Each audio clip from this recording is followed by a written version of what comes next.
and gentlemen, can I have your attention, please? Can I have your attention, please? At this time, please place all electronic devices to vibrate. Mr. Majority Leader, it's all yours. Good afternoon and welcome to the State of Meeting of May 20, 2026. I am Majority Leader Sean Abreu, and I'd like to thank you for joining us. If you'd like to follow along, the agenda for today's meeting is posted on our website. On behalf of the body, I welcome the members of the public who have joined us today. During stated meetings, only members of the public may speak. Members of the public shall remain silent. If you wish to express your support of any remarks, you may make the silent approval gesture. I want to remind my colleagues that decorum is to be respected at all times. It is essential that even if we disagree, we treat each other with respect. Please join us for the Pledge of Allegiance.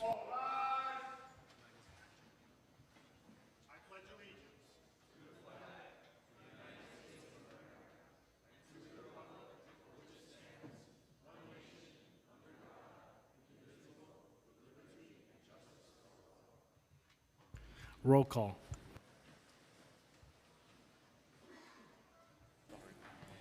Aldebol. Here. Ariola. Here. Aviles. Present. Banks. Here. Brewer.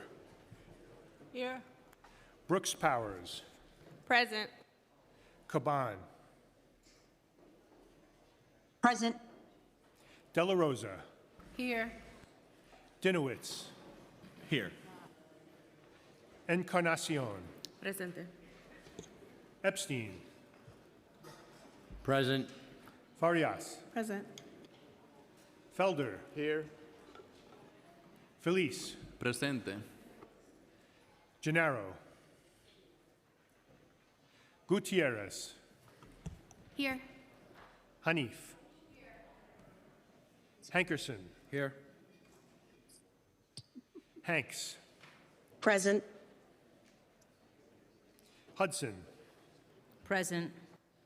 Joseph. Here. Krishnan.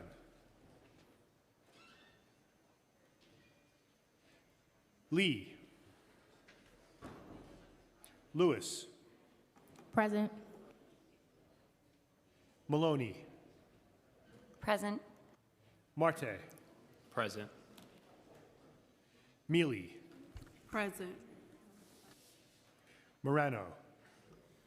Here. Narcisse. Present. Nurse. Osei. Palladino. Here. Wrestler. Here. Riley. Present. Salam. Present.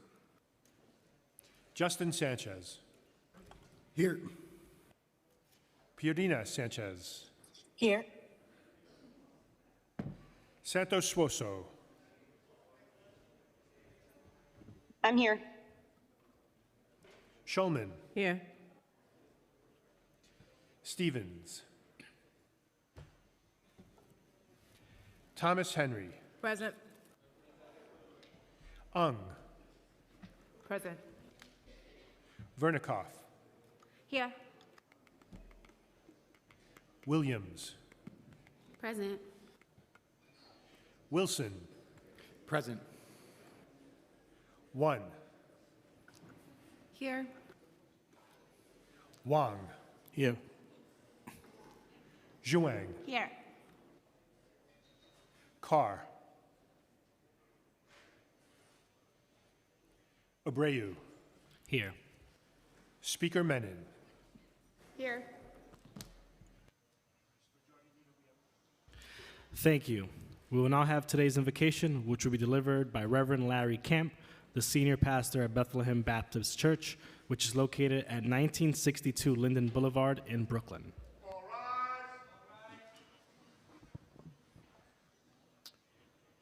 Let us pray. Eternal God, we invoke your presence. We invoke your presence in our minds. We invoke your presence in our decisions. We invoke your presence in our serving. We invoke your presence in our various ways of life. We pray, Lord, that as we come to business, that we would do everything with a clear conscience and a clear mind. We are thankful for life, and we are thankful for the life that you have given us. We pray, oh Master, that you would also give us the strength to never fear and to never doubt. Amen. Thank you. I will now ask Councilmember Chris Banks to spread the invocation on the record. If you can please keep it down in the chambers, that would be greatly appreciated. Thank you, Majority Leader. Pastor Larry Camp, the senior pastor of the Bethlehem Baptist Church in my very own home, East New York, is a man I've known for some time and can confidently say he's a man of enormous integrity, faith, and compassion. Since being elected as the senior pastor in 1989, Pastor Camp, alongside First Lady Camp, has gone above and beyond in service to our community, not only through worship and fellowship, but through a meaningful outreach efforts such as their monthly food pantry, youth programming, and countless community-centered initiatives that have touched so many lives throughout the 42nd Council District. Pastor Camp has been more than just a spiritual leader to his community. He has been a source of guidance, stability, and encouragement for generations of families, and we are truly in debt to him for his years of service. And I would be remiss if I did not take the opportunity to acknowledge and congratulate both Pastor Camp and First Lady Camp on celebrating their 37th pastoral anniversary this past Sunday. 37 years of faithful service, 37 years of leadership, sacrifice, prayer, and unwavering commitment to God's people and to this community. That kind of devotion is rare, and it deserves to be recognized and celebrated. So on behalf of the entire 42nd Council District, I want to thank Pastor and First Lady Camp for their continued love, leadership, and service to our community. I now make a motion to spread today's invocation upon the record. Thank you, Majority Leader. Thank you, Councilmember. Adoption of minutes. None. Messages and papers from the mayor. M69 through M74, budget documents. Referred to Finance. Communication from city, county, and borough offices. M75 and M76, budget modifications. Referred to Finance. M77, statement of debt affordability. Received, ordered, printed, and filed. Petitions and communications. None. Land use call-ups. None. Thank you. We will now have communication from Speaker Julie Menon. Good afternoon, everyone. Before I begin, I want to offer my deepest condolences to former Assemblymember Keith Wright and the Manhattan County Chair on the passing of his beloved wife, Susan. Our hearts are with their family as they grieve this awful loss, and may her memory be a blessing. Moving on to legislative matters. For the past few weeks, the Council has been internally considering a path forward for Introduction 175B, Councilmember Eric Dinowitz's legislation to provide safe access for students to their educational institutions. The legislation accompanied a bill that I introduced and that the Council passed with overwhelming support, 44-5. That bill requires the NYPD to publish its plans for policing protests outside houses of worship whenever there's a risk of obstruction, intimidation, or physical injury. These bills are part of the Council's 5-point plan to combat rising anti-Semitism, a plan that responded to the deplorable surge of this hatred. 2025 hate crimes against the Jewish community made up almost 60% of all reported hate crimes, despite the fact that the Jewish community represents less than 12% of New Yorkers.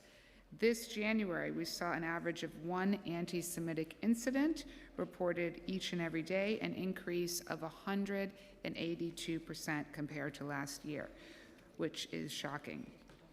The legislation regarding educational institutions had more than a majority of the members' support, and in fact had enough votes to have done an override of the mayor's veto.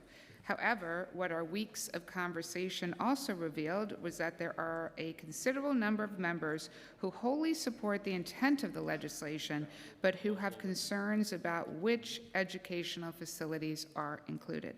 I want to sincerely thank my colleagues for these conversations. We not only listened to those concerns, but we heard them, and we're choosing to address them rather than dismiss them.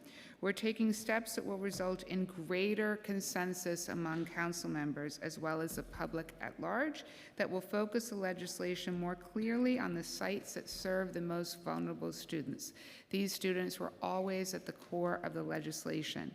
In the coming weeks, we'll introduce and hold a hearing on amended legislation that more closely defines educational facilities as early childhood education sites and most K-12 schools. Institutions like libraries or teaching hospitals, which were never intended to be covered by the legislation, are going to be explicitly excluded, as will colleges and universities. As before, the legislation will require the NYPD to, for the first time, publish its plan for policing protests outside these schools when there's a risk of intimidation, obstruction, or physical injury. Having a plan that's transparent and that can be reviewed by the mayor, the city council, as well as the public at large will help us hold the NYPD accountable for ensuring students can access their schools and that peaceful protesters can have their voices heard, and brings an added degree of transparency and accountability that didn't exist before.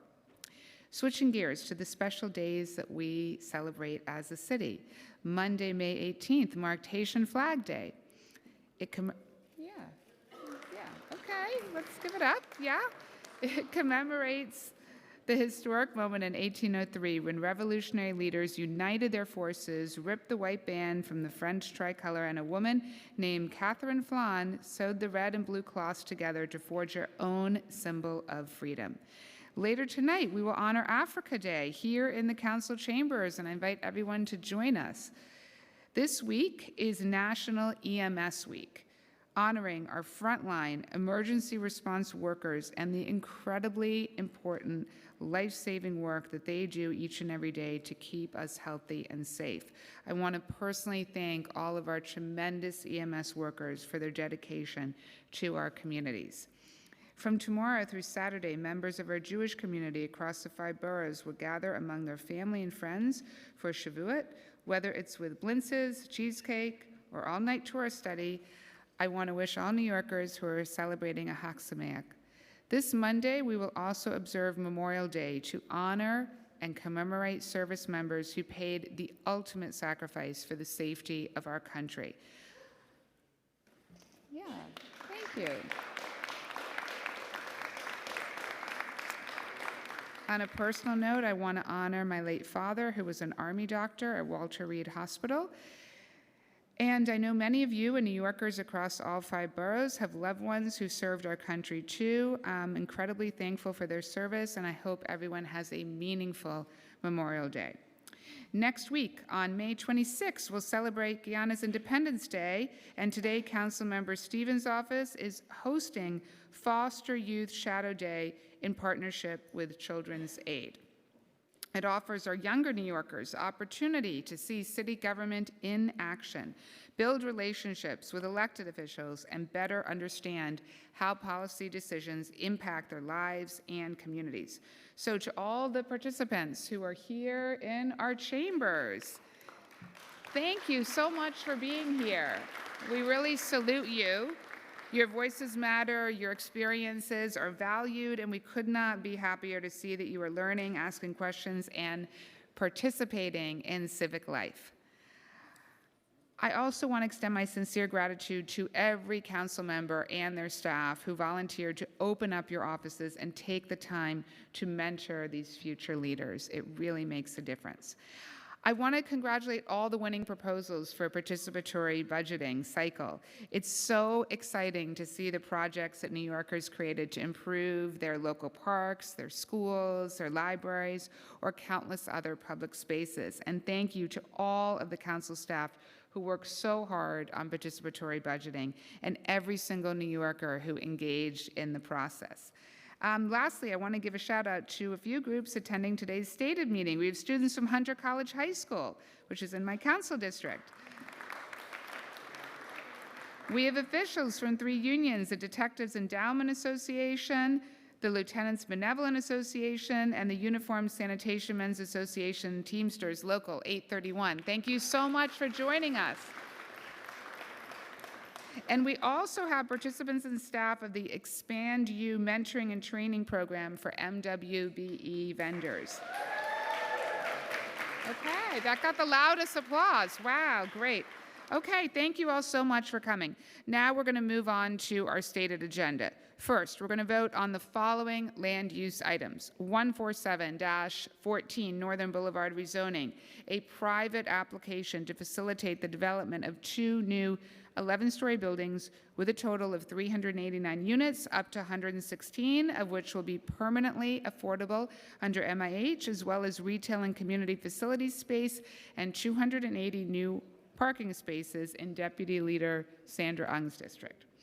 351 Powers Avenue, an application by HPD for disposition approval of a city-owned development site to facilitate a new 8-story mixed-use building with 83 affordable rental units, community facility space, and parking for the Department of Education in Deputy Whip Elsie Encarnacion's district. Approval of 2 applications for a revocable consent to operate a sidewalk cafe. Danino's, which is in Councilmember Harvey Epstein's district, Che Long in Councilmember Carl Wilson's district. Next, we'll vote on the following finance items. A transparency resolution sponsored by Councilmember Linda Lee, approving new designations and changes of certain organizations receiving funding in the expense budget. Pre-considered resolution sponsored by Councilmember Linda Lee would establish a discount percentage for early payment of real estate taxes to be set at 0.5% per year for fiscal year 2027. Pre-considered resolution sponsored by Councilmember Linda Lee would establish a partial 40-year Article 5 tax exemption for 2 buildings in Councilmember Yusuf Salam's district. Pre-considered resolution, also sponsored by Councilmember Linda Lee, would establish a new 40-year Article 11 tax exemption for a 6-story building in Councilmember Harvey Epstein's district. Pre-considered resolution, sponsored by Councilmember Linda Lee, would establish a partial 40-year Article 11 tax exemption for a 6-story building in Councilmember Rita Joseph's district. Today, we will vote on the following pieces of legislation: SLR 1 through 21, which are home rule resolutions pertaining to street cleaning parking rules, accidental benefits for children of deceased first responders, retirement benefits for certain municipal workers, replacing body armor worn by emergency services personnel, and more. Resolution 392, sponsored by Councilmember Armando Farias, would call on the New York State Legislature to pass and the Governor to sign S9274A10381, also known as the Digital Islam Police Recruitment Act.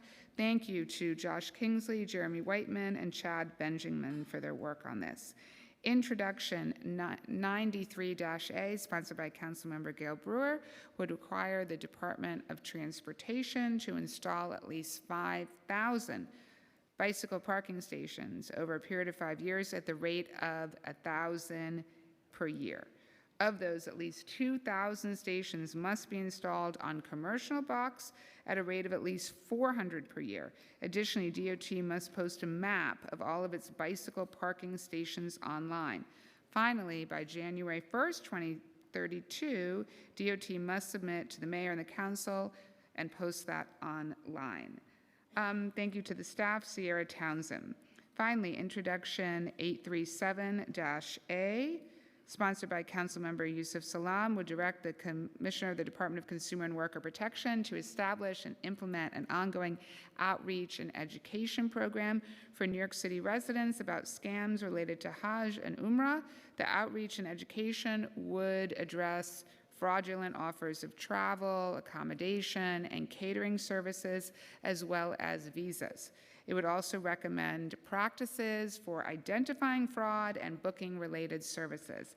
Informational materials would be required to be distributed to the public as well as posted online. Thank you to Sarah Swain and Natalie Meltzer.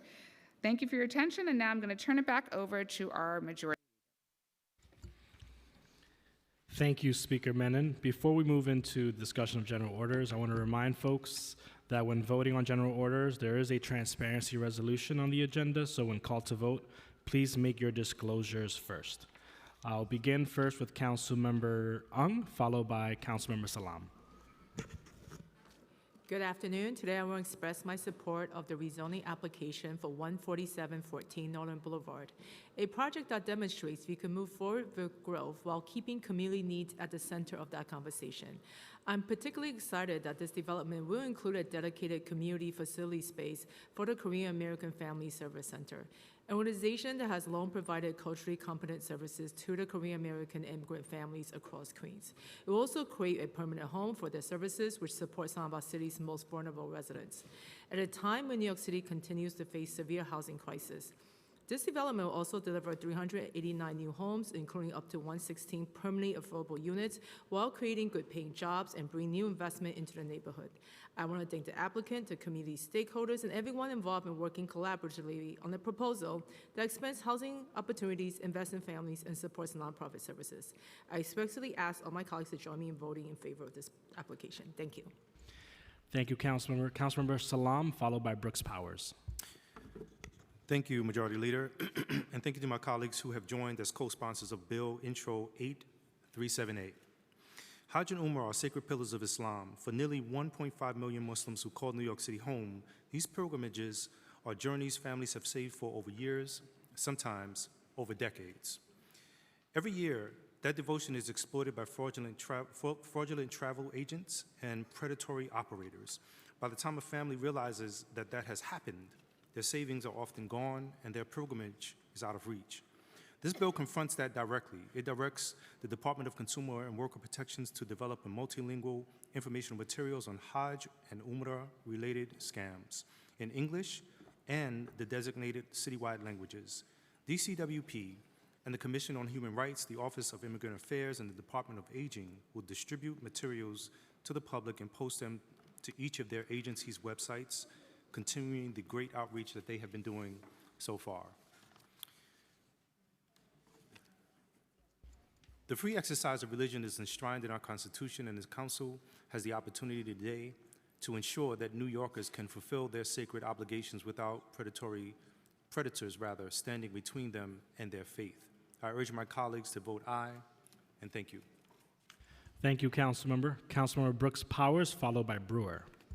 Thank you. Today, I rise in support of several important home rule messages that recognize and support the hardworking men and women who keep our city running, especially our correction officers and sanitation workers. The Council is advancing 3 key legislative resolutions today. T 2026-1987, which would restore 20-year service retirement for certain New York City correction officers and sanitation workers. T 2026-1996, related to service retirement benefits for uniformed correction members of the New York City Employees Retirement System, and T 2026-1982, which would permit certain correction and sanitation members to borrow from their accumulated pension contributions. These measures acknowledge the physically demanding and high-stress nature of this work and help ensure that the benefits available to these public servants reflect the sacrifices they make every day for our city. I also want to specifically highlight Resolution 439, which I was proud to introduce in support of the state bill, Senate Bill 9130, the same legislation advanced through a home rule today to restore 20-year service retirement for certain correction officers and sanitation workers. Correction officers work under extraordinarily difficult conditions, often facing dangerous environments, mandatory overtime, staffing shortages, and significant mental and physical strain. Sanitation workers likewise perform essential work in all conditions to keep our city safe, healthy, and functioning. These workers deserve retirement policies that recognize the realities of their service. I thank my colleagues and our partners in labor for continuing to push these efforts forward. I urge the state legislature and the governor to act swiftly on these bills. Thank you.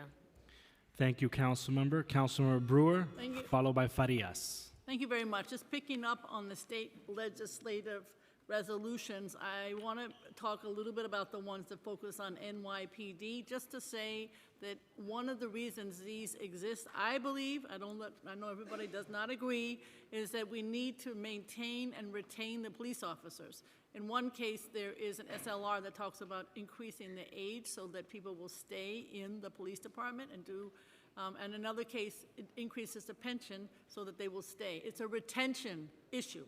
And if you pay any attention to the numbers at NYPD, you'll find that people are retiring, the baby boomers are retiring, they need to keep that expertise. So that's why I think these bills make sense. In some cases, we're just asking for parity. In some cases, NYPD does not have parity with the fire department, for instance, and in the past, we have supported FDNY similar resolutions. So if people have questions, I know the answers. 93A, as the speaker indicated, would talk about bicycles, 5,000 more sites, 1,000 per year. We have in the city of New York right now bike trips increasing from 550,000 in 22 to 620,000 in 26, and somewhere between 65 and 85,000 delivery workers every single day. So we need safe, practical parking. I want to say one of the aspects of this is that it talks about all local stakeholders, community boards, elected officials having input as to where these sites will go for parking, so that it ends up in roadway or sidewalk or whatever you want. They could also go where there's daylighting, which is an increasing aspect of a corner site, and there's a public mandated and a detailed report after 5 years to talk about the progress, the costs, and the improvements. I want to thank Transportation Alternatives, League of Conservation Voters, Bike New York, Streetopia for all of their support, and of course, Thank you, Sarah Councilmember. and the wonderful staff at the City Council, and my staff, Shula Puder. Thank you. Thank you. Councilmember Farias, followed by Zhuang. Thank you. Today, this council takes another important step towards justice for the family of Detective Miosoti's familia and for the children of fallen first responders across the city. For years, Genesis Falala has carried the unimaginable burden of losing her mother to an act of violence while serving and protecting New Yorkers, while also fighting through a bureaucratic loophole that denied her family the benefits they deserved. That should have never happened. This legislation is about correcting a system that failed the family already carrying profound grief. It is about making sure that the children of those who give their lives in service to the city are not forced to spend years fighting for dignity, stability, and support. I want to thank Speaker Menon and my colleagues for their partnership and steadfast support in advancing this effort after seeing our fight last year. I also want to recognize our partners in Albany, including Assembly Speaker Carl Heastie and members of the state legislature for helping move this long overdue correction forward. This has truly been a collaborative effort, and I want to acknowledge the New York City Office of the Actuary, the PBA, the DEA, and the NYPD for working alongside us and advocating to find a path towards justice for this family. Most importantly, I want to thank and acknowledge Genesis Falala. Genesis turned pain into advocacy. She refused to allow her mother's legacy to be forgotten, and because of her courage and persistence, other families will now be protected from experiencing the same hardship. This moment reminds us that legislation is not just policy on paper. It is about people, families, and the promises we make to those who serve the city every day. Today, we honor Detective Familia's memory not only with words, but with actions. Thank you all. Seeing no one else signed up for general orders, is that right? Councilmember Gennaro. Sorry, I thought I signaled before. I just want to speak in favor of SLR 14 that would create a 25-year pension for the DEP police. Since the creation of DEP police, there's been nothing but a kind of like a breeding ground for cops who want to get trained at the best possible academy, which is the New York City Police Academy, and then they go and get jobs at upstate police departments who don't have to go through the expense of training them. The average time that cops on the DEP force stay on the force is about 2 years, because under their current situation, they have to stay in the job until age 62 in order to retire. It's almost like an administrative kind of union that they're in, and this has been long sought out. And no one's going to spend 40 years in the police department upstate to get a meager pension. So this would correct that. This is a bigger deal than you think it is, and this is in this age of terrorism, we'll have a watershed that's truly protected by dedicated professionals who want to be on the job and are not looking over their shoulder at other jobs. Thanks very much. Thank you. Seeing no one else signed up for general orders. Report of special committees. None. Reports of standing committees. Report of the Committee on Consumer and Worker Protection, Intro 837A, Education Program Regarding Scams. Sorry, amended and coupled on general orders. And let me also just say, we mentioned a number of unions that are here. COBA is also here, I understand, as well. Okay. Report of the Committee on Finance, Preconsidered Reso 479, Transparency Resolution. Coupled on general orders. Preconsidered Reso 480, Discount Rate. Coupled. Preconsidered LU 78 and Reso 483 through Preconsidered LU 80 and Reso 485, Tax Exemptions. Coupled. Report of the Committee on Government Operations, State and Federal Legislation, Preconsidered SLRs 1 through 21, Various Home Rule Messages. Coupled on general orders. Report of the Committee on Land Use, LU 56 and Reso 486 through LU 65 and Reso 490, Various Applications. Coupled on general orders. LU 66 and Reso 491, Chaylong. Approved with modification. Report of the Committee on Transportation and Infrastructure, Intro 93A, Bicycle Parking Program. Coupled on general orders, I'd now ask that the clerk take a roll call vote on all of the items coupled on today's general orders calendar. Carr. Majority Leader, I move for unanimous consent to vote on today's resolutions as well as general order calendar items. Permission granted. Thank you.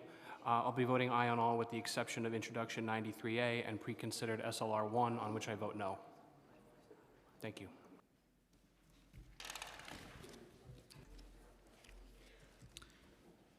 Hanks. I vote aye. Thank you, council member. Aviles. I'd like to disclose for the record that I have a child in New York City Public Schools. Aye on all except SLR 8, SLR 11, SLR 17, and SLR 18.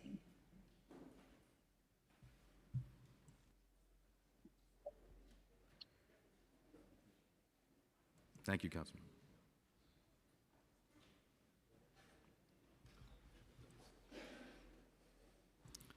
Lewis. I would like to disclose for the record that my brother works for the MTA, and also just want to ask for unanimous consent to vote on all general orders and resolutions. Thank you.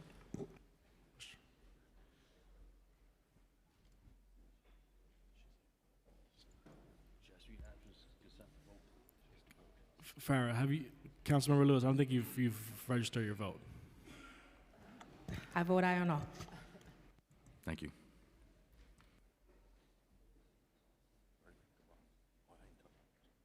Caban.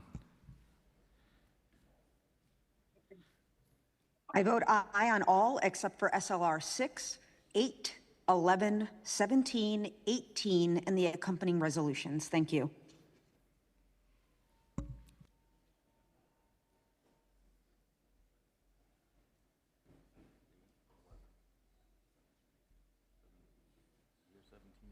Yes. Thank you, council member.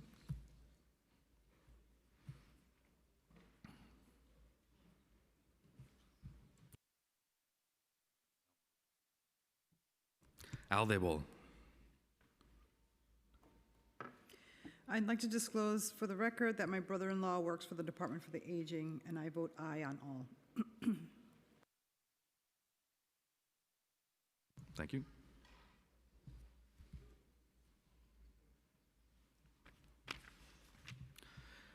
Ariola. I vote aye on all, with the exception of Intro 93 and SLR 1, for which I vote no. Thank you.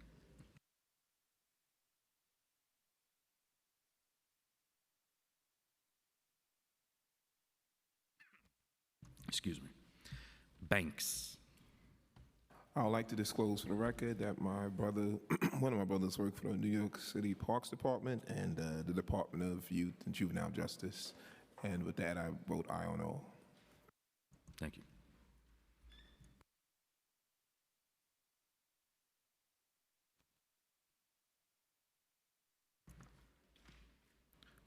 Brewer. I teach at CUNY, and I vote aye on all. Thank you. Brooks Powers. I vote aye on all. Thank you.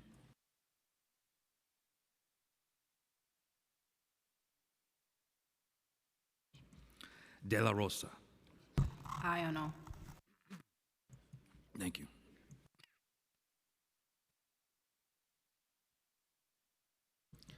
Dinowitz.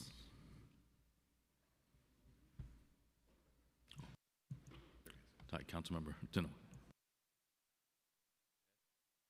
Thank you, sir. Encarnacion.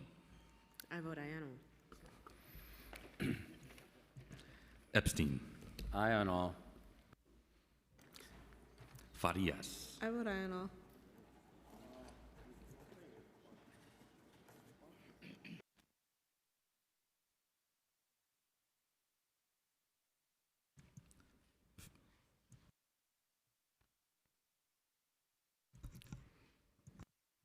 One moment.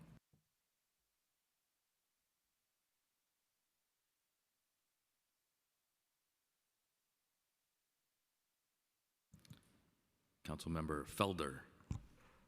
Aye on all except Intro 93A, SLR 1.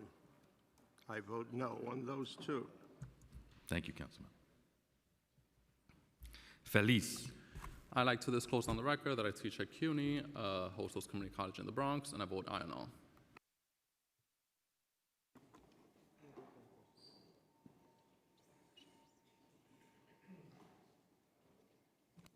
Thank you. Gennaro. Aye. Gutierrez. Aye on all with the exceptions of SLR 6 and SLR 8, for which I abstain.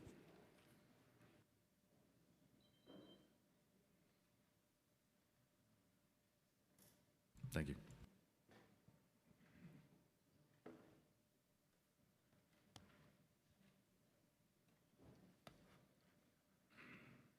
Excuse me.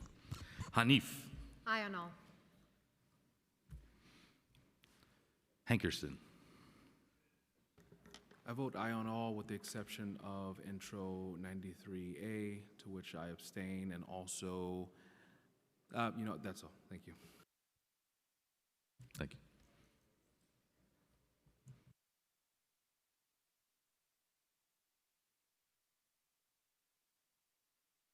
Hudson.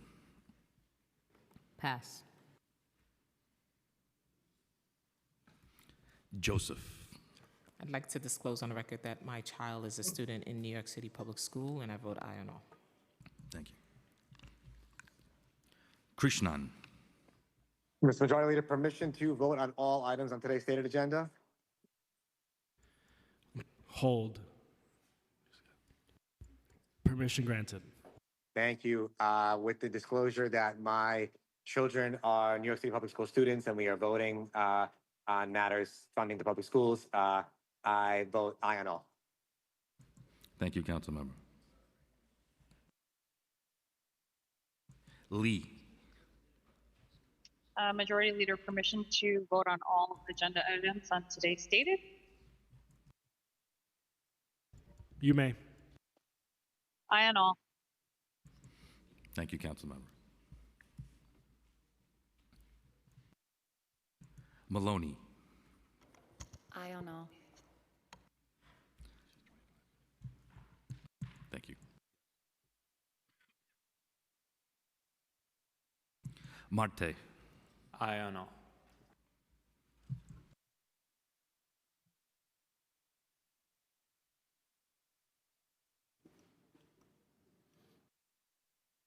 Councilmember Banks.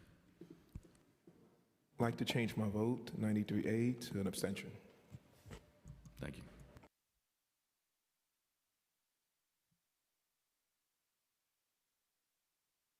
Thank you. Mealy. I vote aye on all and no on intro 93A and SLR1. I vote no. Thank you.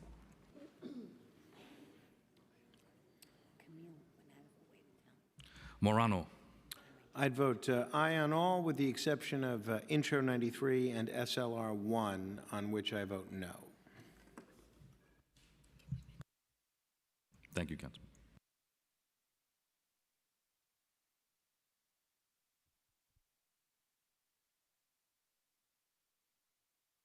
One moment.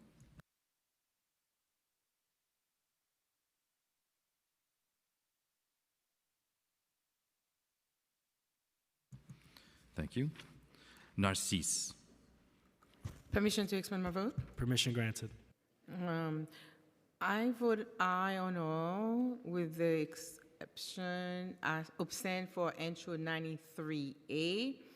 And I would like to say for today that for the young men, they cannot find on the Rockaway.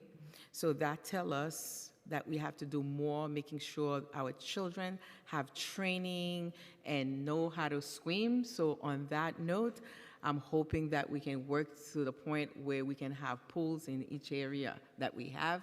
And I recognize the young man that was with me, Abdullah, for today, remarkable young man, and I wish you the best. And thank you for coming and sharing with us. And I enjoyed the time with you. Thank you. Thank you. Nurse. Permission to explain my vote? Permission granted. I'm going to abstain on SLR8. I vote no on 11, 17, and 21.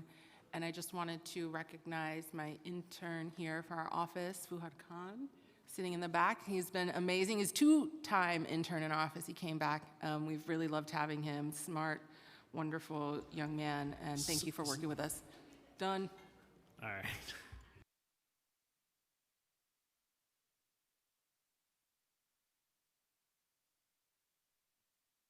Thank you.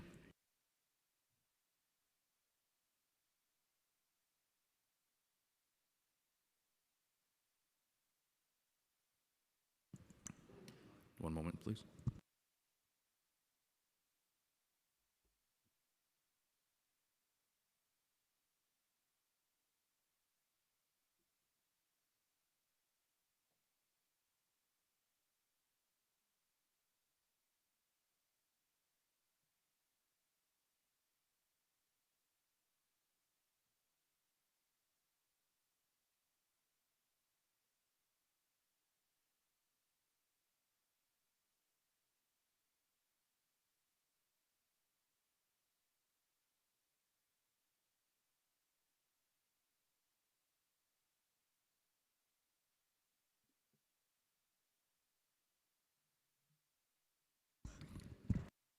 Osei.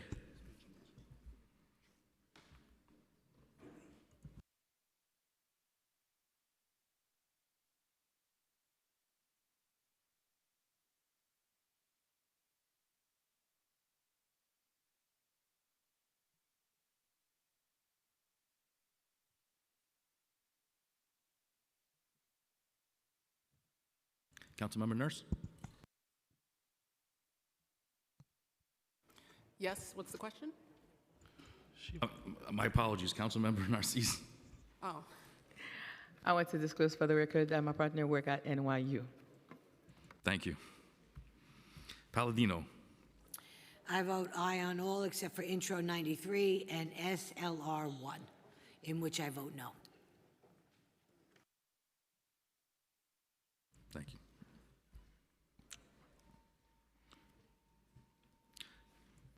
Wrestler. Permission to explain my vote? Permission granted. Thank you, Majority Leader. I will vote aye on all with the exception of SLR 8, for which I will vote no. But I just want to say a little bit more broadly that these pension sweeteners are, I think, individually policies that we're all, that many of us are sympathetic toward. that working people deserve good benefits, decent wages, good pensions. But generally, I think it's much better policy when this is determined through collective bargaining. When we make these decisions as one-off legislative actions, there's no trade-offs. The city leadership or the state leadership is unable to say, well, how do we get additional productivity? How do we get more flexible work rules that deliver better services in exchange for better compensation? We're just giving the better compensation away. And so this is billions of dollars that we're spending today. It's a very significant financial commitment that we're making as a council if the legislature agrees with us up in Albany. And I think that we should be more selective moving forward about which of these home rule messages we choose to take up. But I will support these messages today and hope that we can take a narrower approach moving forward.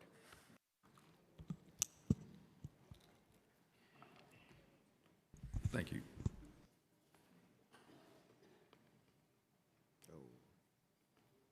Riley. I just want to state for the record that all three of my children are scholars at public schools, and I am voting aye on all with the exception of SLR1, which I'm a no.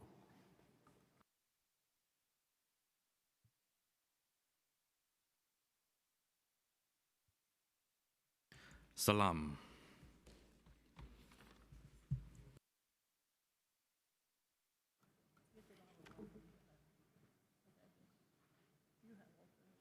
Vote aye on all. Thank you.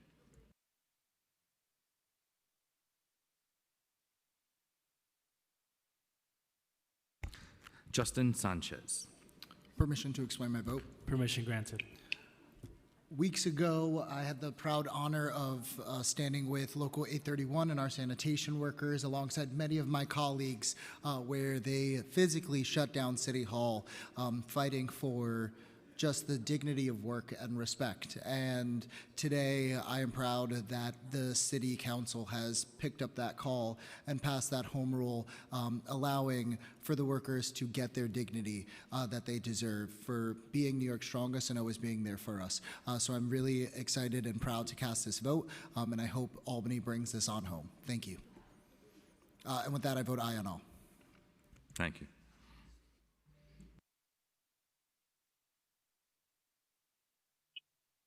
Marina Sanchez. Permission to explain my vote. Permission granted. Thank you, Majority Leader. I just want to start by thanking Councilmember Farias, and especially in her role as Majority Leader last term, for truly honoring Detective Miosotis Familia, an NYPD officer, mother of three, who was killed in the line of duty in the 46th precinct in my district. For 9 years, her daughter, Genesis Villela, fought for her siblings and for her family to be treated as all other families are treated and receive survivor benefits. And finally today, we are able to make that right. So thank you so much, Councilmember Farias, for your leadership and everyone who is supporting this home rule today. I also want to associate myself with the comments of Councilmember Lincoln Ressler regarding many of the home rules that we are voted on today, and just making the statement that many of these topics should really be discussed at the collective bargaining table. And with that, I need to disclose on the record that my sibling is associated with CUNY BMCC. I vote aye on all with the exception of SLR1 because of concerned about the impacts on low-income residents in my district. Thank you. Thank you, Councilmember.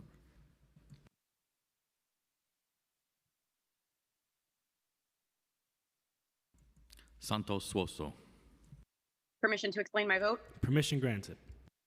I would like to associate myself with the remarks of Councilmember Ressler, and with that, I vote aye on all.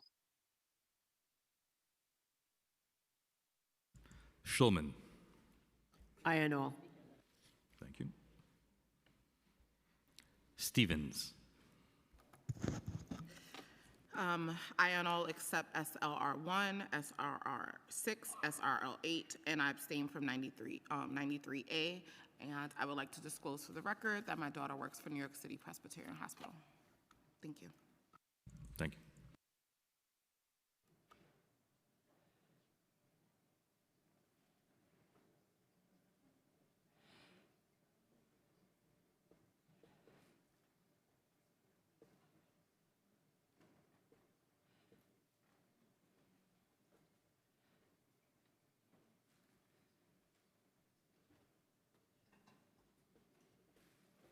Thank you. Thomas Henry. I vote aye on all with the exception of 93A, for which I vote no.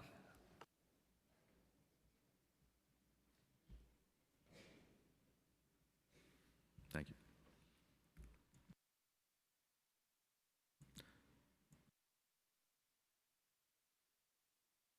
Ung. Aye on all. Thank you.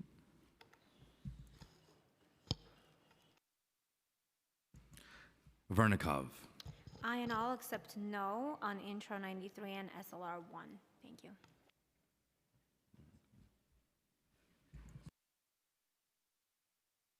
Thank you.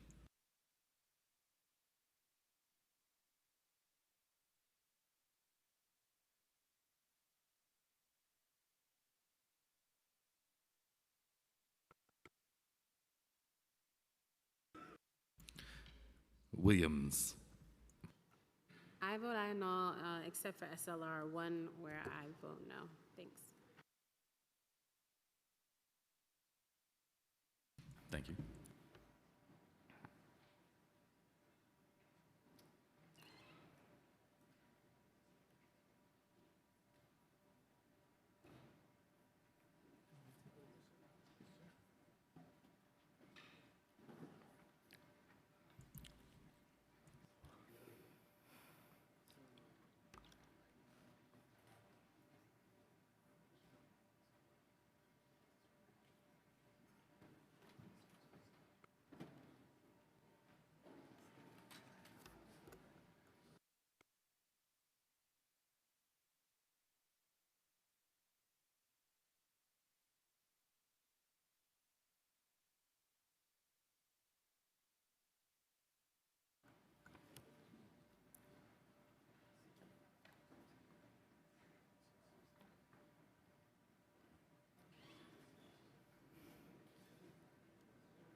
Councilmember Salam.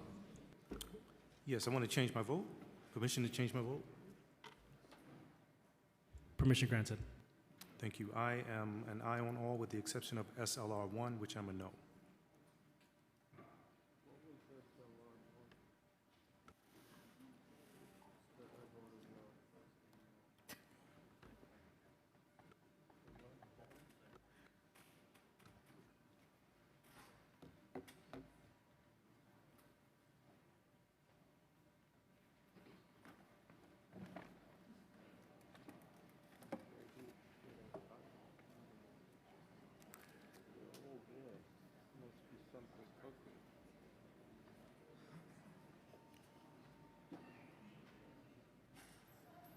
Thank you. One moment.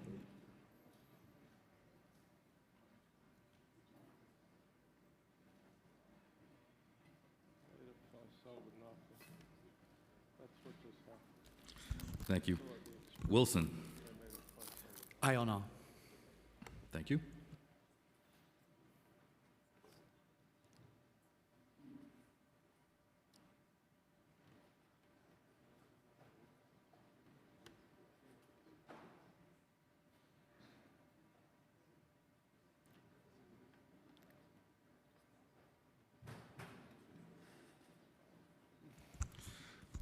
Okay, excuse me. Councilmember Wan.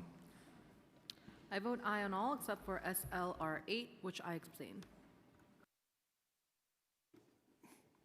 Thank you. Wang. I vote aye on all except for Intro 93 and SLR 1, for which I vote no. Thank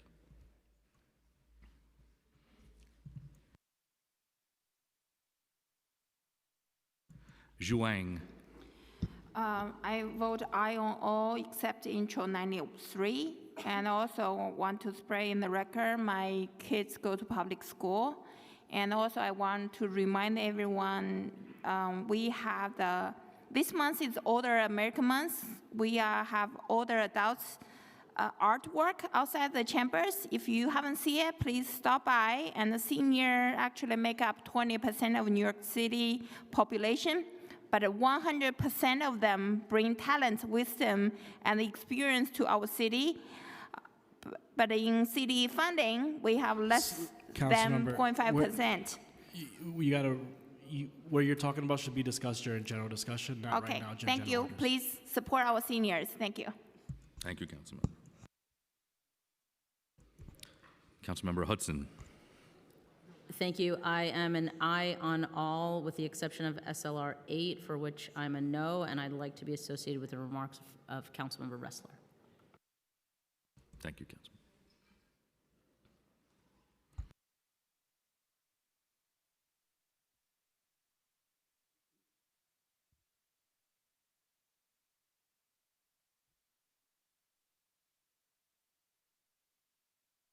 Thank you. Abreu. Aye on all.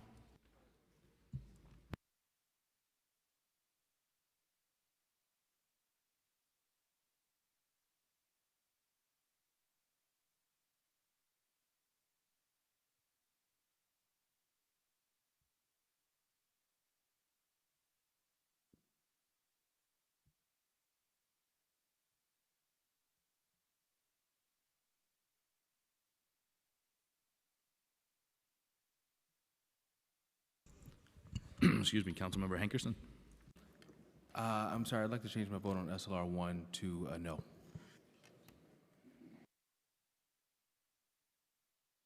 Thank you. One moment.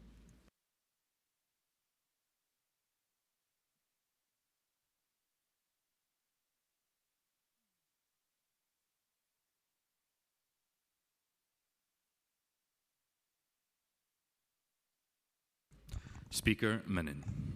Aye on all. Thank you. One moment. Just wait a few minutes. There are 21 resolutions, 51 council members. It's about 1,000 votes. Just give us some time.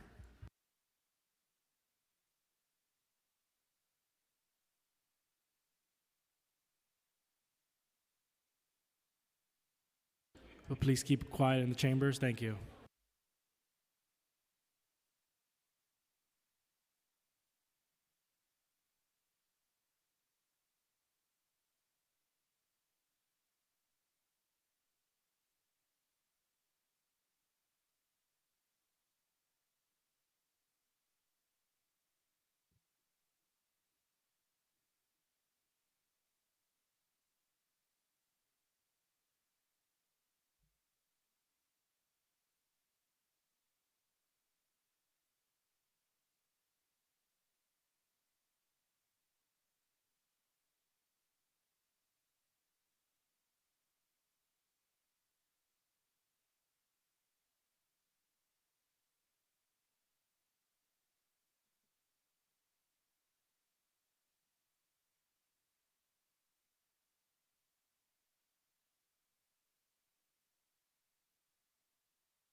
All right, all right.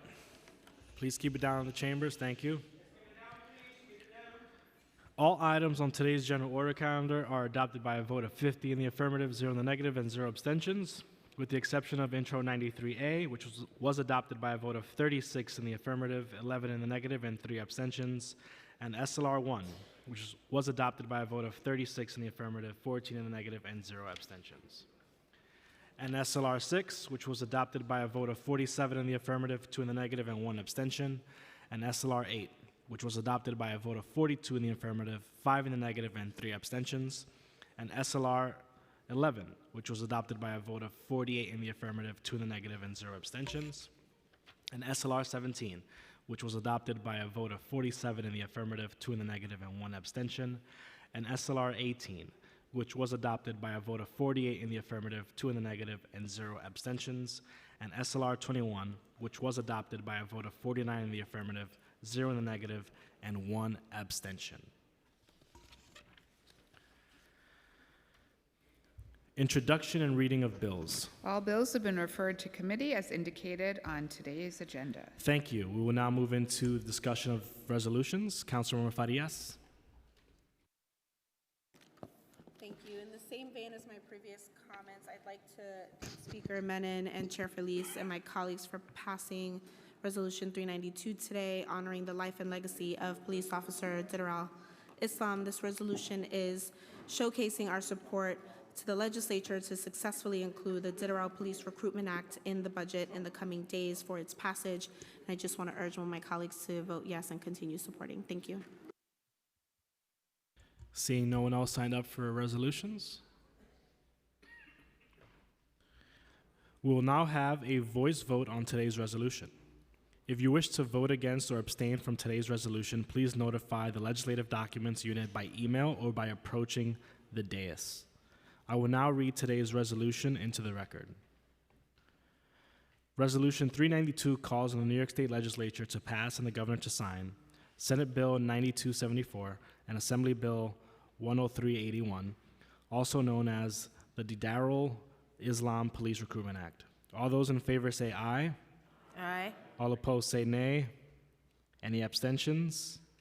The ayes have it. We will now move into general discussion, beginning with Councilmember Salam. I want to thank our Speaker and our Majority Leader for allowing me to share a few words on the passing of Susan Wright, the beloved wife of former State Assembly Member and County Leader Keith Wright, and the mother of Assemblyman Jordan Wright. She peacefully departed this mortal world in her sleep this past Sunday. Susan Wright was a tenacious community leader, an advocate, and a proud daughter of Harlem whose life was defined by service to others. While many knew her through her work alongside legendary Harlem leaders such as Charlie Rangel, David Patterson, and David Dinkins, Susan was equally committed to all families throughout the community.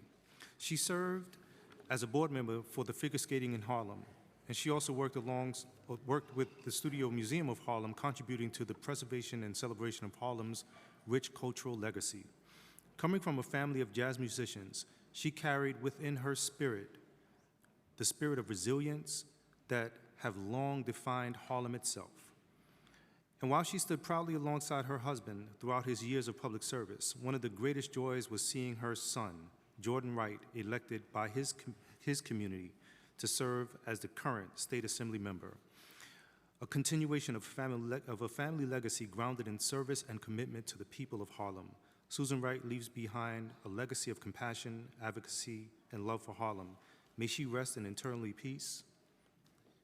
May she rest in eternal peace, and may her family find comfort in knowing how deeply she was respected and admired.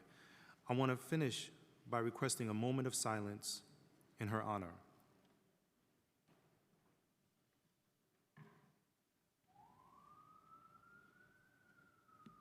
Thank you. Thank you, Councilmember Salam. Our thoughts are with you and the Wright family. Councilmember Stevens, followed by Banks. Thank you. Today, I truly want to say it was a special day. Thank you to our incredible foster care young people for your courage, your openness, and willingness. Oh, it's over? Oh. Let's restart the clock for our council member, please. All right. So today was truly a special day. Thank you to our incredible foster care young people for joining us for Shadow Day. Give it up for them. Your courage, your openness, and your willingness to share your experience with us, we truly want to thank you. A heartfelt thank you to all the council members for taking time to participating and in your continued commitment to our young people in our community. Your presence means so much to me and all of these young people you impacted today. Thank you to Children's Aid for your work and my staff for putting this together. I just want to say again, thank you, all of my colleagues who continue to show up and open your doors and your experience and make this day amazing for the young people that show up here. So thank you. Thank you, Councilmember Stevens. Councilmember Banks, followed by Brooks Powers. Thank you, Majority Leader. I want to take a moment to speak about the Census Act at the Bethel Memorial Mosque and Community Center on the border between districts, well, my district, the 42nd Council District and the 37th Council District. Let me be clear that this was an act of hate, intimidation, and violence, and it is completely unacceptable. No one should ever feel unsafe while worshiping. Houses of worship are meant to be places of peace, not places where people are harassed, humiliated, or targeted because of their faith. The individuals at this mosque were simply gathering to pray and instead were met with hateful aggression, including eggs being thrown at them. That behavior has no place in our city and will not be tolerated. I want to thank the community leaders, advocates, neighbors, the speaker, who immediately stood in solidarity with the victims and the Muslim community during this difficult time. I'm also calling on the NYPD to fully investigate this incident and ensure houses of worship receive their proper protection and support they need so they can feel safe. Sadly, this is part of a larger pattern we are seeing across the country. Just 2 days ago in San Diego, 3 innocent people were killed in the Islamic Center of San Diego in a horrific act of violence fueled by hate. From Brooklyn to San Diego, the message must remain the same. Hate is hate, and we must confront it wherever it appears. Today, and as always, we stand united to make clear that fear and division will never define who we are. Thank you. Thank you, Councilmember. Councilmember Brooks Powers, followed by Jan Gutierrez.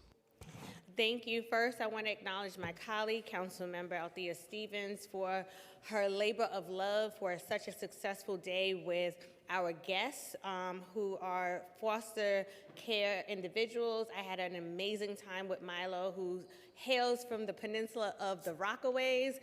He got to sit in his very first interview today, and it was a wonderful experience. I also want to acknowledge my colleague, Deputy Speaker Natasha Williams, for assembling our MWBEs, many of which were in the balcony earlier, and the intentionality behind giving support to these organizations. And finally, on a more somber note, I asked my colleagues to stand in solidarity with prayer, lifting up the impacted family of the 18-year-old young man that was swept away in the Atlantic Ocean on Rockaway Beach yesterday. As many of us know, sometimes people get it mistaken that because we're elected officials that we don't have feelings. But as a mother, going to the site where a young man was days away from graduating high school was it hurt me deeply. And it just renewed the need for us as a body to look at how we prioritize our investments in communities. Along the Rockaway Beach, we are an open front of water to the ocean out of all of our beaches in New York City. We need to invest in investments that would send alarms and have cameras to help to alert the public when we have moments like this. But also we need to stand in solidarity, which I'm so thankful to my colleagues who have thus far, around the need for a trauma hospital on the Rockaway Peninsula. This is just yet another example of how critical this is for us. I send my thoughts and prayers to the family and to the young friends that were there and had to witness that. Thank you. Thank you, Councilmember. Councilmember Jen Gutierrez, followed by Justin Sanchez. Thank you. I just want to take this time to thank my senior advisor, who is my former chief of staff. Today is her last dated. Many of you have worked with her, Anya Lair. She's been a tremendous, that's right, you can all. She's been a tremendous staff member, a friend, and confidant, and she will be sorely missed. And I can say this publicly because she had her coming out. She's also expecting. So I think there is no better person to welcome their first baby than someone that helped craft the Universal Child Care Bill, someone that's been helping advise on the subcommittee for early child care education, and I'm excited for all her future endeavors. So if you catch her, please say congratulations. Thank you so much. Congratulations. Councilmember Justin Sanchez, followed by Hanif. Thank you, Majority Leader. It seems like every day we have beautiful weather. We are here in council chambers. So today is, of course, a great day to introduce new laws to improve the quality of life for New Yorkers. But it is also a perfect day to sit down and enjoy a frozen margarita at one of our city's many sidewalk cafes. So why not do both? I'm proud to announce the introduction of a new bill that will create an Office of Sidewalk and Roadway Cafe Sanitation within the Department of Sanitation. This new office will have oversight over the cleanliness of outdoor dining structures and have the authority to coordinate oversight and enforcement between agencies and departments citywide. As it stands right now, sidewalk cafe cleanliness is juggled between DOHMH, DOT, and Department of Sanitation, resulting in confusion and complications. Overflowing trash, blocked walkways, and rats will be out as this new office comes in. As these sidewalk cafes go up, we need to break down silos and make our city work more efficiently. Outdoor dining is arguably the best thing to come to our city this decade. I'm looking forward to working with my colleagues as we continue to expand it and do so in a clean and responsible manner. Furthermore, I also want to give a huge shout out to my legislative director, River Alexander. Today, he is graduating from Columbia University as the Arthur Ross Political Scholar of Excellence. So a huge congratulations. Thank you for all of the work that you do day in and day out. We are so proud of you, and we can't wait to see you on the other side. Thank you, everyone. Councilmember Hanif, followed by Brewer. Thank you. I want to give a big thanks to Suri Infante, who was our foster youth, and shadowed Anisha, our tremendously wonderful fellow. Today, I want to acknowledge and thank Hannah Henderson Charnow, who has been on my team since day one. Over the years, she has worn many hats and time again, won over even the toughest community skeptics through her warmth, thoughtfulness, and ability. Keep going. Over the years, she has worn many hats and time Quiet and again. in the chambers, please. Councilmember, please proceed. Thank you. Over the years, she has worn many hats and time and again won over even the toughest community skeptics through her warmth, thoughtfulness, and ability to genuinely connect with people. Hannah led our community engagement and events portfolio with incredible care and creativity.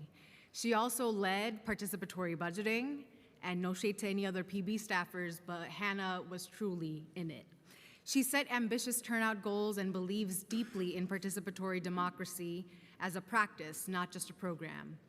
Under her leadership in Cycle 15, more than 10,000 neighbors participated, including hundreds of Bangla-speaking constituents who voted using a Bangla ballot. Even during difficult moments, Hannah never stopped pushing us to think bigger and try new things. Her work helped build so much of what now defines our office and district infrastructure. The District 39 Clean Team, the Youth Leadership Council, our high school fellowship program for students who live in or attend school in the district, our tree stewardship program, and much more. Hannah has always been a true team player, emotionally intelligent, deeply principled, and someone who consistently offered thoughtful feedback and grounded leadership. She's really one of my favorites. I've been especially grateful for her leadership as a young Jewish woman as we work to build meaningful interrelationships and solidarity across our communities. Hannah, thank you for your service to District 39 and for helping shape our office into what it is today. We are all better because of your work. I'm proud of you, and I can't wait for others to experience your leadership, creativity, and unwavering commitment to our communities. Thank you.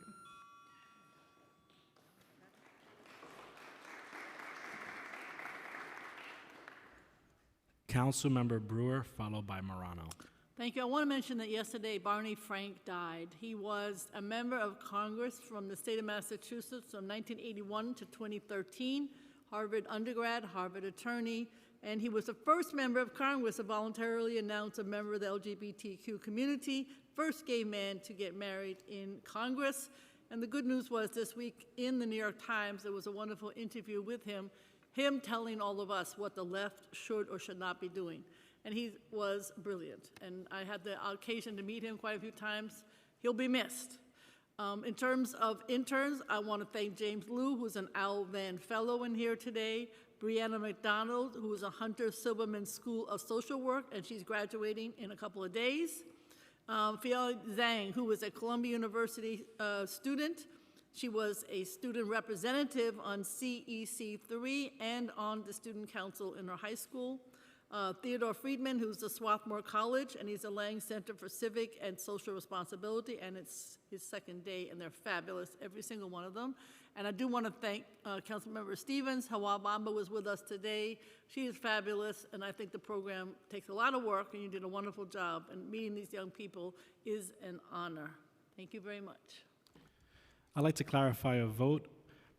SLR 11, the revised vote is actually adopted by a vote of 47 in the affirmative, 2 in the negative, and 1 abstention.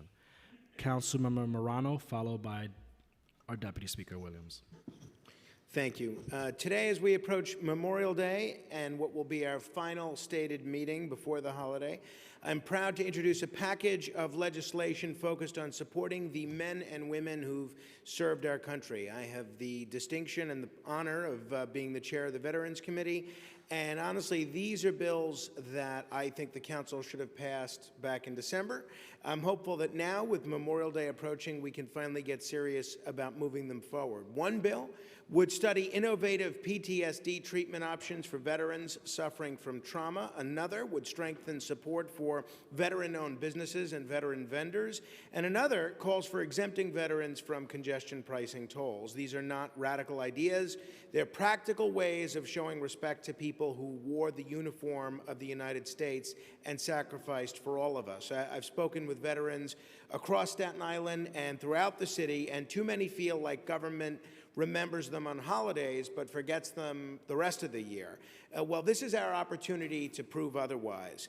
And frankly, there's no better way for this council to commemorate Memorial Day than by sponsoring and advancing legislation that actually improves the lives of veterans and military families. Because Memorial Day isn't just the unofficial start of summer, it's a solemn reminder that generations of Americans gave up birthdays, anniversaries, family time, peace of mind, limbs, blood, and in far too many cases, their lives, so the rest of us could live freely. Government should do more than just issue proclamations and hold ceremonies, as important as that is. It should act.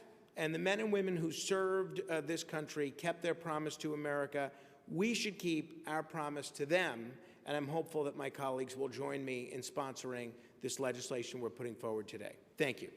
Thank you, Councilmember. Deputy Speaker Williams, followed by Councilmember Zhuang. Thank you so much, Majority Leader. Today I want to recognize, who many have already recognized, the MWBE leaders, entrepreneurs, advocates, and stakeholders joining us at City Hall for important conversations around expanding opportunities for MWBEs across New York City. I also want to thank New York City Public Schools Office of Business Development, Dr. Pate, Dr. O'Connor, and Celeste Morris, and everyone who helped organize today's convening and engagement with council members. MWBEs are critical to New York City's economy. They create jobs, strengthen communities, build generational wealth, and help ensure that economic opportunity reaches every corner of our city. At a moment when conversations around diversity, equity, and inclusion are being challenged nationally, New York City must continue leading by ensuring that access to contracts, capital, and opportunity is not limited to the same businesses and institutions over and over again. So thank you so much again, everyone, for joining us today, and my colleagues who also came and contributed to the conversation. We look forward to continued advocacy and partnership. And I just wanted to also thank Chair Stevens for organizing the foster care youth Day, and Jada, who shadowed me today. And then last but not least, just wanted to share my deepest condolences to the Wright family on the passing of Mrs. Wright. Thank you. Councilmember Zhuang, followed by one. Thank you. First, today I'm introducing two pieces of legislation. First, Intro 922. As our older adults population grows, we must ensure that we have the things they need to thrive, including comprehensive health care access. Older adults need local, community-based providers that take all available insurance. They need specialists of all kinds, so they don't have to travel across the city to get needs met.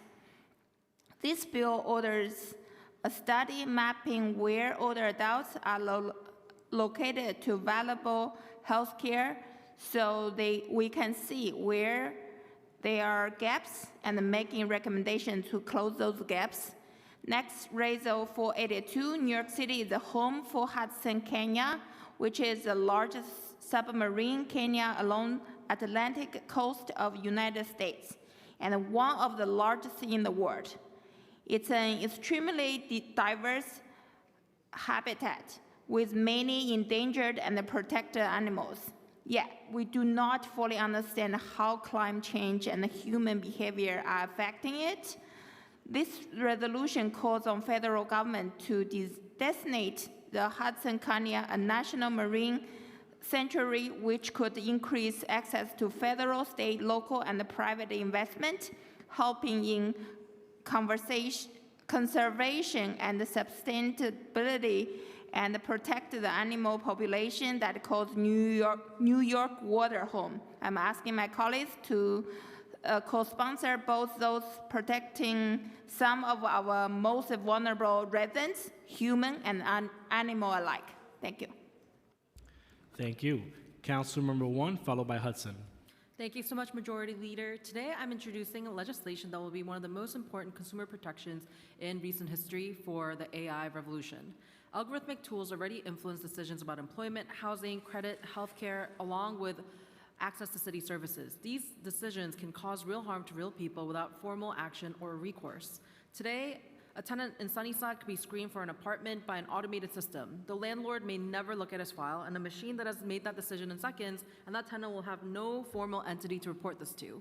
A small business owner in Woodside can get denied lines of credit because a risk scoring model she cannot see, cannot challenge, and cannot appeal has made that decision. Unfortunately, these are not hypothetical, but this is truly what is happening, and it's getting more common, not less. We need our government to meet the moment and address these concerns, and my bill, Intro 919, does just that. It establishes an Office of Artificial Intelligence Oversight for a dedicated consumer protection agency within DCWP, first of its kind in our nation. It will allow New Yorkers to have a complaint protocol and empower the Department of Consumer Worker Protections to investigate recommendations and enforceable action on consumer AI products. My constituents are workers, immigrants, renters, small business owners, and more, and they are more likely to be harmed by unchecked AI, and the least likely to have lawyers, lobbyists, or corporate resources to fight back when they have to through a class action lawsuit. And New Yorkers don't get hustled easily, and we're not about to get hustled by a computer or an AI system. So I urge my colleagues to co-sponsor and support this consumer protection legislation, and I thank the advocates, the community members, and the workers who have shared their stories and pushed for accountability. Thank you so much. Councilmember Hudson, followed by Joseph. Thank you. I'd first like to offer my deep condolences to the Wright family and the Harlem community on the loss of their beloved Susan Wright. And I'd also like to take a moment to shout out Christian Rosado, who I had the pleasure of meeting through Fostering Youth Success Alliance's Shadow Day, organized by Councilmember Althea Stevens' office and Children's Aid. We had an incredible conversation about youth violence prevention and discussed his perspectives on the necessary resources our young people need to break cycles of violence. I always look forward to Foster Youth Shadow Day and encourage all of my colleagues who maybe have not considered doing so to participate next year. Thank you. Councilmember Joseph, followed by Thomas Henry. Thank you, Majority Leader. Last Friday, there were reports regarding a deeply troubling circumstance of a Brooklyn woman giving birth inside a courtroom. This has raised serious concerns and demand accountability and a full review of what occurred. No person, regardless of their circumstances, background, or involvement with the justice system, should ever be placed in a position where dignity, humanity, and basic care are all called into question during one of the most vulnerable moments of her life. Public reporting indicates a concern that has been raised regarding access to medical care, privacy, and treatment while in custody. As the co-chair of the Women's Caucus, I believe we have a responsibility to ensure that every woman is treated with compassion, respect, and dignity. How we treat women, especially mothers, expectant mothers, reflect our values as a city. We can uphold public safety while protecting human rights and basic standard of care. This moment requires transparency, accountability, and a commitment to examining whether our system are serving people with humanity. Every mother deserves care. Every child deserves to enter this world with dignity. New Yorkers deserve confidence that our institution will meet that standard. Thank you, and I'd also like to shout out Chair Stevens for bringing our foster youth to City Council today. Thank you. Councilmember Thomas Henry, followed by Epstein. Thank you, Majority Leader. During COVID, New Yorkers watched our streets transform almost overnight. Restaurants turned sidewalks into gathering spaces, parking spots became outdoor dining, corridors that once felt empty suddenly became places of connection, culture, and community again. And for many small business owners, it was proof of what's possible when government reduces barriers instead of creating them. But as our city moved forward, too many entrepreneurs were once again met with overwhelming costs and financial hurdles that make it harder to sustain and grow the very spaces that bring life to our neighborhoods. And if we are serious about affordability in New York City, then that conversation must include the small business owners who keep our neighborhoods alive. Today, I am introducing Intro 918, legislation that creates flexibility and stability for small business owners by allowing quarterly or annual payments to the city for outdoor dining expansion and roadway cafes instead of forcing overwhelming upfront costs all at once. It is a common sense and innovative solution that recognizes the real financial pressures our businesses are navigating. Because when we reduce barriers for small businesses, we are not just helping storefronts survive, we are shaping what our neighborhoods can look and feel like. If we want a more affordable New York, then we must build policies that give back to the business owners who give so much to this city every single day. This bill is about creating a city where entrepreneurs are not punished, but encouraged to invest in the communities they serve. Thank you. Councilmember Epstein, and lastly, Felder. Thank you, Majority Leader. Good afternoon, everyone. Today, I'm proud to introduce legislation that would ban the sale of birds in pet stores. Birds that are sold in pet stores come from out-of-state bird mills. The massive commercial facilities where thousands of birds are confined to small locations and treated like inventory instead of being living beings. These birds are really found to be deeply intelligent and emotional and shipped around the country, including to places like New York City. It's time to stop this pipeline like we've done in other issues and really to ensure that those birds that need to be adopted, we see at our ICC and our local adoption that these birds need to be adopted. We should focus on adoption and not these bird mill puppy mills. So I want to thank the Speaker on participatory budgeting. I was proud to do participatory budgeting for my first time this year. We had a lot of interest and excitement in the district, and it was great. The other thing, we're doing our AAPI celebration tomorrow at Civic Hall. I want everyone to be invited. The Speaker's a co-sponsor. We're going to have a great time. I know people have been to Civic Hall. It's right at Union Square. We'd love to have you all eat great food and hang out with people from our district. I want to thank Chair Stevens about bringing young people today. It was really important to hear, as someone who was a foster care worker, to hear directly from foster care children, to hear what their struggles are. To Bob, happy birthday to Bob, and to the Wright family. Both Jordan and Keith. It's so hard to lose a family member, and our thoughts and prayers go out with you every single day. My apologies, there are a few more council members. Councilmember Felder, followed by Gennaro. Councilmember Gennaro, followed by Wong. Thank you. I wish to pay tribute to one of my constituents, Albert Itzkowitz. He was a pillar of the Orthodox community in Kew Gardens Hills, Queens. He ran the best kosher bakery for many, many years. He was very active in Hatzolah for decades. His life, embodied the best traditions of Yiddishkeit. He was a robust 75 years old.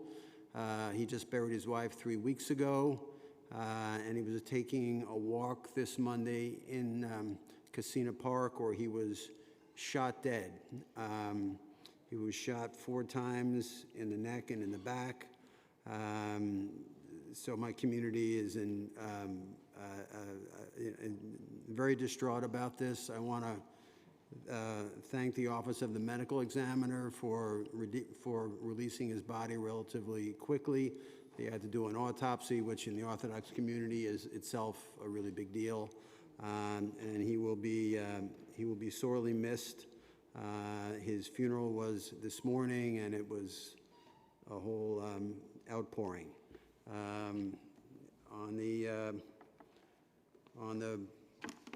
I also, did I say I wanted to be, that I want to be associated with the remarks of Councilmember Joseph, or did I leave that out? Did I say that? Oh, I didn't. I'm saying it now, okay? And on a lighter note, a member of my staff, Peter Paulo, will be leaving our staff soon. He's joining the seminary to become a Catholic priest. He has a very ethereal vibe about him, and is not the person you want to say foul language around. So he's really a great guy, and I wish him well. Congratulations. Councilmember Wong, and followed by Mealy. Okay, thank you. Today I introduce 2 bills that will make it so our constituents can live and enjoy this city with greater confidence in their safety. The first bill will make it illegal to charge and store a battery-powered mobility device in apartment buildings. So the second bill will reform rules regarding nightlife establishments so the city can enforce laws and shut down establishments when places of assembly are violated. Please join me in supporting Intro 920 and 921 so we can prevent fires and reduce crime. Thank you. Councilmember Mealy. Yes, I would just like to say my condolences to the Wright family. I have known him over 40 years. We worked together at New York City Transit, and now to lose his beautiful wife. And my condolences to his son, Jordan, Assemblymember Jordan. They will be missed. She will be missed, and Harlem will be very sad. So I just pray for Harlem and the whole family at large. And thank you, Councilmember. Salam. Thank you, Councilmember. I'll now call on Speaker Julie Menon to close today's stated meeting. Thank you. The stated meeting of May 20th, 2026 is hereby adjourned.